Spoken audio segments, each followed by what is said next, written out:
네, 한국 경제의 버팀목이던 수출이 3개월째 내리막길을 걷게 되면서 정부에서 수출 활력을 재고시키기 위한 대책 마련에 나섰습니다. 수출 현황부터 이번 대책으로 얻을 수 있는 효과까지 저희가 짚어보도록 할 텐데요. 김대호의 경제 읽기, 김대호 경제학 박사와 함께하겠습니다. 어서 오십시오. 북미 정상회담 때문에 오랜만에 또 얼굴을 또 뵙게 돼서 너무 반갑습니다. 자, 그럼 저게 짧은 경제 지식입니다만 우리나라가 수출로 먹고 사는 나라잖아요.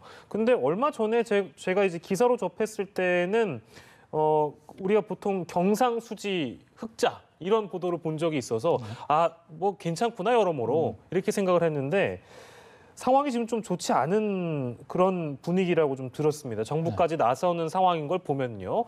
정확하게 어떤 상황입니까? 자, 지금 경상수지를 앵커님께서 지적하시는데 경상수지 여전히 흑자고요. 우선 우리나라 수출 그렇게 심각하게 나쁘지 않습니다. 그래요?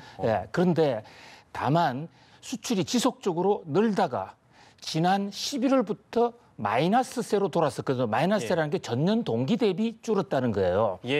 그러니까 급격히 갑자기 주니까 여기에 대해서 정부가 조기 대책을 세운다. 그런 면에서는 상당히 시의적절하다고 봐요. 우리 만사 불효턴턴이라고 했습니다. 그러니까 이 조심을 하는 것은 아무리 지나쳐도 과함이 없다. 이런 속담이 있지 않습니까? 그러나 지금 수출 상황이 그냥 국가가 파탄될 지경이냐? 그런 것은 상황이 전혀 아닌데 정부가 나서 저렇게 호들갑을 떨면 오히려 우리 경제가 아주 안 좋구나라고 오해를 줄 수 있다는 점에서 동전의 양면 같은 그런 성격이 있다고 봅니다. 네, 이런 부분은 정부가 튼튼하게 좀 대책을 마련해 놓으면 또 차후에도 좋은 상황이니까요. 일단 기본적인 질문입니다. 아까 이제 제가 표현을 했을 때 경상수지 흑자와 수출 감소는 좀 분리해서 생각해 볼 필요가 있을 것 같은데 일단 그 개념부터 좀 정리를 해주세요. 경상수지하고 수출을 하면 우리가 무역을 하면 수출과 수입을 하지 않습니까? 수출이 수입보다 많으면 흑자가 납니다. 그럼 국제수지가 흑자가 났다는데 국제수지의 종류 중에 경상수지라는 게 있고 무역수지, 무역외수지 이렇게 돼 있어요. 그러면 수출에서 수입을 뺀 것은 당장의 무역 수지입니다. 그런데 우리가 무역 외에 해외 여행을 간다든지 서비스 수지 이걸 다 합한 게 경상수지고 실제로 우리 국민한테 남아 떨어지는 것은 경상수지거든요. 그런데 무역 수지도 흑자고 경상수지도 흑자입니다. 다만 우리가 무역 외수지, 해외 여행 수지 같은 게 좀 적자인데 전체적으로 우리 대외 균형이라고 그러는데 거기서는 큰 문제가 사실 없습니다. 그렇습니까? 그렇게 일단 정리를 해가지고 좀 구분해서 들어주시면 고마울 것 같고요. 이제 북미 회담이 결렬되면서 우리 경제에는 영향이 없겠느냐 이런 지적도 나오는데 그건 짧게 좀 예상을 해보신다면요. 오늘 아침에 거시경제 긴급대책회의가 열렸죠.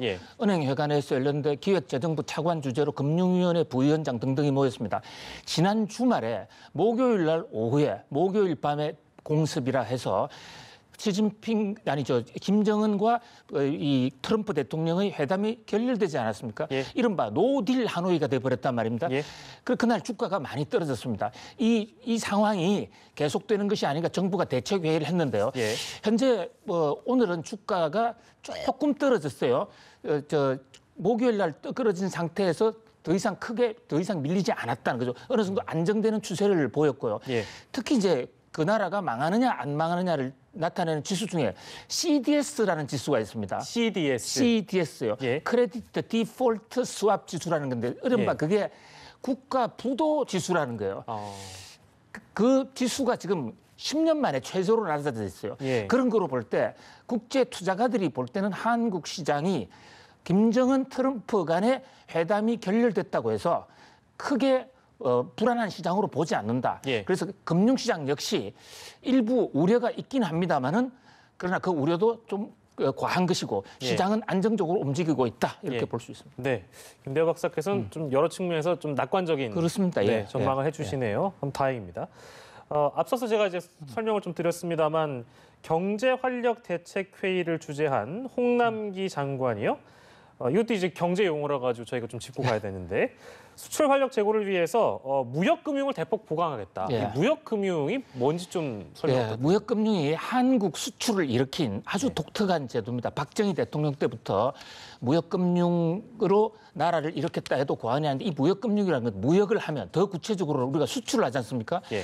수출을 다른 나라에 물건 팔기로 계약을 맺었고 신용장이라는 거 LC 예. 그걸 받으면 상품이 나가지도 않았는데 바로 은행에서 돈을 대주는 겁니다. 예, 예. 그래서 계약을 맺으면 LC를 통해서 은행에서 돈을 대주기 때문에 계약을 맺고 예. 그때부터 원료를 사서 그때부터 제품을 조달하는 거예요. 예, 예. 수출업자 입장에서는 한 푼도 없이 수출할 수 있는 그야말로 기가 막힌 제도죠. 예. 이게 지금 WTO 체제에 대해서 예. 불법이 돼 있습니다.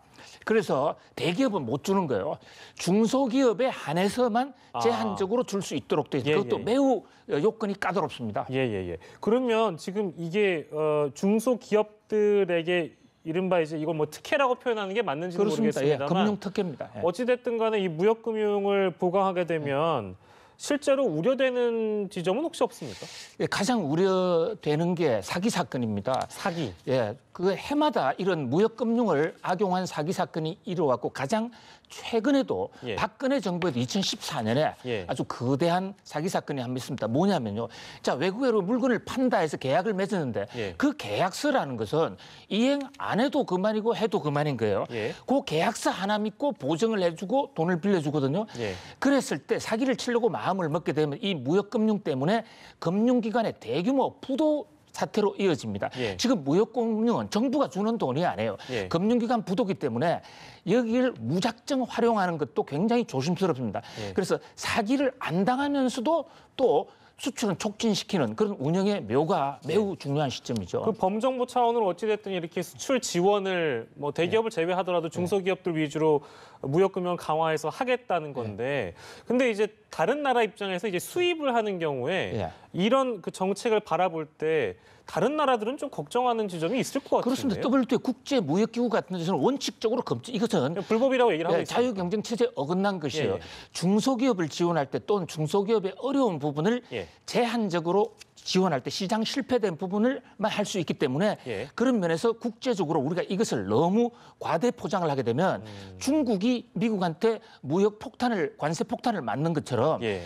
대외적으로는 어려운 입장이기 때문에 조용히 해야 될 것이다라는 예. 그런 지적을 드리고 싶고요. 예. 또 하나는 이것을 계약서만 보고 담보 없이 신용도 조사 없이 했다가는 예. 금융기관에 부실이 돼서 예. 그것이 IMF 같은 그런 나라 파탄으로도 올 수 있다. 매우 조심해야 될 것으로 보입니다. 미국과의 마찰은 없겠습니까?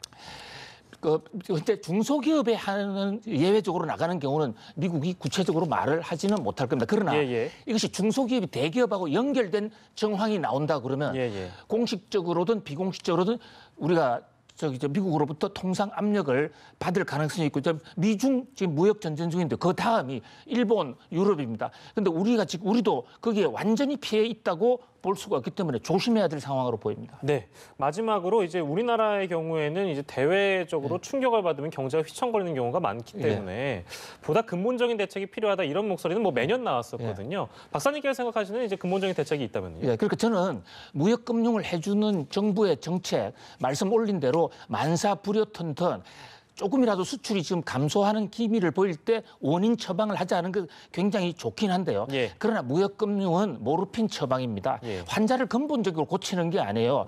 그냥 이 환각제 주사 하나 가지고 일시를 고치는 거고 예. 그뿐만 아니라 지금 무역금융은 정부가 주는 것도 아니라 금융기관의 돈이란 말이죠. 예. 무역금융을 많이 가져가면 다른 기업들이 그 돈을 못 쓰게 됩니다. 예, 예. 그런 면에서 우리가 수출을 근본적으로 늘리려면 우리나라 체질이 강화돼야 되는 거예요. 예. 그런 면에서 이 자본시장의 구조, 특히 지금 신동력 산업들, 예. 바이오라든지 이런 부분의 그 기술이 개발돼서 우리나라가 국제적인 비교 우위를 가질 수가 있어야 되는데 예. 무역금융으로 하겠다는 이 방식은 예. 전형적으로 60년대, 70년대 박정희 스타일로 이 문재인 정부 스타일에 어울리지 않습니다.